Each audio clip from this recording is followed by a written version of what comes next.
jobs, they can feed their family and give them rewards. They have extended family, aunts, uncles, cousins, which surround them, safe communities where their kids can walk on the streets, schools, freedom of religion, healthy environment, all these sorts of things.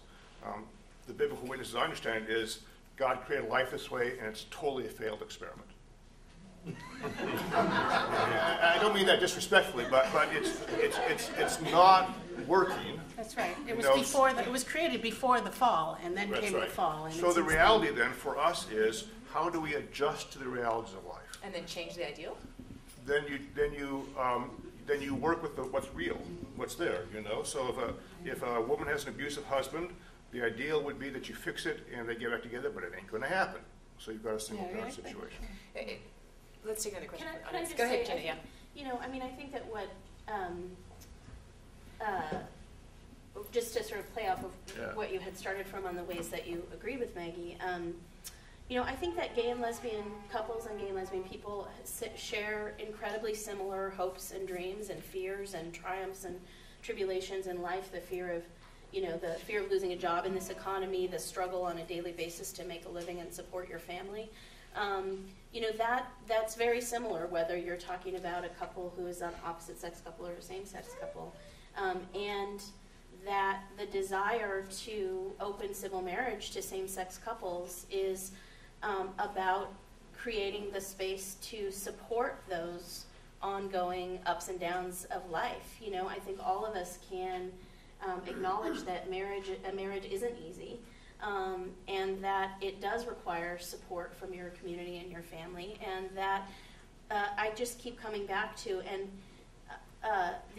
the reality that same-sex couples all across this world are doing this work day in and day out, and to deny the respect and dignity, the support and the legal obligation and such that marriage provides is fundamentally unjust. That it flies in the face of the basic tenets of our, you know, of our country in establishing equal opportunity for all people. And, you know, I have heard, I hear you, Maggie, talking about being characterized as a bigot because you oppose same-sex marriage and the difficult debates and things that you've been involved in. And I do feel for you in that. No, I haven't said that. I'm sorry. It's not about me. I'm not complaining about how I've been badly treated. I just want to take that off the table. How people are characterized as bigots if they oppose it. And I have heard people characterize opponents of marriage for same-sex couples as bigots. And I think, you know, that's not right. That, you know, my work is about creating a more tolerant and supportive world for all people where differing opinions can be respected. So we're going to put that in your ideal category? That would be okay. You need to wrap it up, don't we? So the point that I want to make, though, is that I'm also keenly aware and personally aware, just in how I feel on this panel, on the impact of on same-sex couples, on lesbian and gay people, as our lives are debated as a political football, as the reality of the commitment that we've made to our loved ones is questioned, and as we are repeatedly told, both through what the law does and does not allow for us, and through this debate and dialogue, that you know, that we are inherently less than, and that's what our kids hear.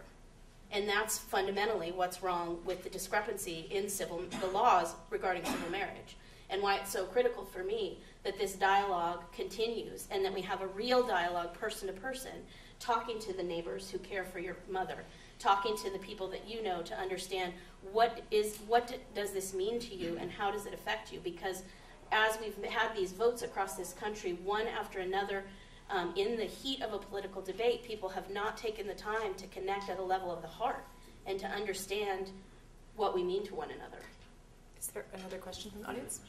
This is for the bishop, Bishop Dave.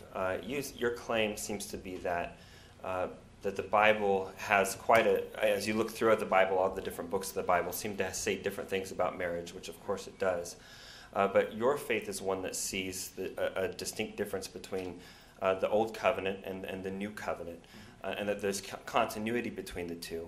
but that Christians are committed to believe, and the Lutherans certainly, that the new covenant is the answer to those things. It is the summation it's a dispensation for the fullness of times that's provides the answer for those things. And so I wonder how you don't see a problem with saying the Bible provides a kind of a scattered view on marriage without having to commit to what the new covenant reveals about marriage, specifically in Ephesians and what you're saying about the type that Paul says marriage is for the church. And in regard to your comment about, the law says a lot of things about marriage, about divorce and such. Well, Jesus pointed to, when he was talking to the Pharisees, back to say, the law of Moses provided for divorce, but this is not how it was in the beginning.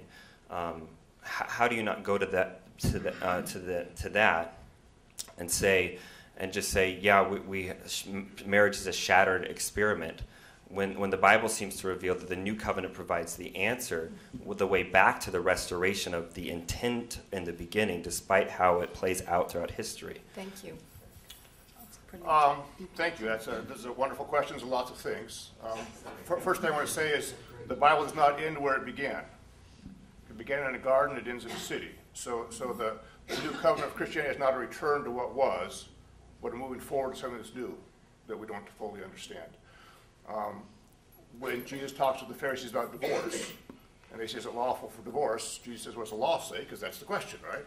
And they say, the law allows for divorce under certain circumstances. Jesus says, that's because of your hardness of heart. That's because you actually would throw your wife out on the street. That's because you actually would do things. And because you can't behave, the law's in place, and Jesus says, I respect the law.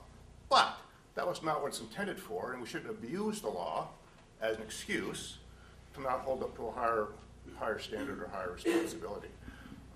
The new covenant, I think, for Christians has to do with a renewed relationship with God, which spills out in a new relationship with humanity around us and ideals.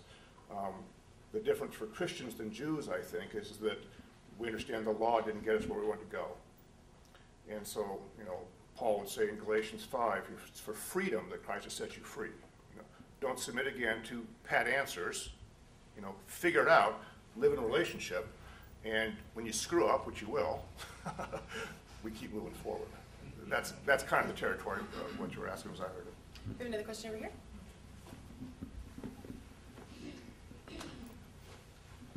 Well, I'm very much enjoying the theological debate and would love a forum to just focus on that. In some ways, it's entirely beside the point, because the issue is who gets to define marriage. In the most religiously diverse country in the world, we have to be careful that we don't take one even Christian religious view as a tool for defining what that civil institution is.